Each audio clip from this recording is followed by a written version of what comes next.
गुस्सा एक सामान्य मानवीय भावना है, लेकिन इसका नियंत्रण हमारी मानसिकता और शारीरिक स्वास्थ्य पर गहरा प्रभाव डाल सकता है। चेहरे की मांसपेशियों को नियंत्रित करने से गुस्से की तीव्रता को कम करने की एक सरल लेकिन प्रभावशाली तकनीक है। जब हम गुस्से में होते हैं तो हमारी शरीर की प्रतिक्रिया स्वाभाविक होती है, जो अक्सर तनावपूर्ण चेहरे के भावों के साथ होती है। शोध बताते हैं कि जब हम अपने माथे पर शिकन नहीं आने देते हैं तो हम गुस्से की तीव्रता को कम कर सकते हैं। इसके पीछे का तर्क यह है कि हमारे मस्तिष्क की न्यूरोलॉजिकल प्रतिक्रिया हमारे चेहरे के भावों द्वारा प्रभावित होती है।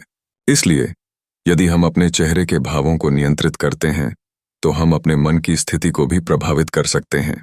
इस प्रक्रिया के लिए गहरी सांस लेना एक प्रभावी तकनीक है। जब आप महसूस करते हैं कि गुस्सा बढ़ रहा है तो अपनी सांसों पर ध्यान दें। गहरी और धीमी सांसें लेना आपके मस्तिष्क को शांत करने में मदद कर सकता है, जिससे गुस्सा नियंत्रित हो जाता है। इसके साथ ही अपने चेहरे को शिथिल करना भी आवश्यक है। माथे को सीधा रखने से आप तनाव को कम कर सकते हैं और अपनी भावना पर बेहतर नियंत्रण हासिल कर सकते हैं।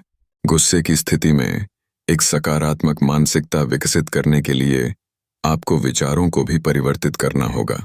नकारात्मक सोच को सकारात्मक में परिवर्तित करने का प्रयास करें।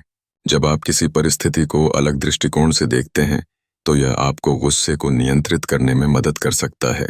गुस्से पर काबू पाने के लिए लगातार अभ्यास जरूरी है। शुरुआत में यह चुनौतीपूर्ण लग सकता है, लेकिन जैसे जैसे आप चेहरे की मांसपेशियों के नियंत्रण का अभ्यास करेंगे, आप देखेंगे कि गुस्सा कम होता है। समय के साथ यह आपके लिए एक स्वाभाविक प्रक्रिया बन जाएगी।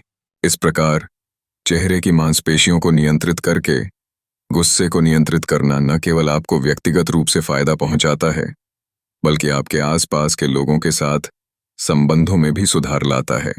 यह तकनीक आपके मानसिक स्वास्थ्य को बूस्टर देने का एक सशक्त उपाय है, जिससे आप अधिक सकारात्मक और संतुलित जीवन जी सकें।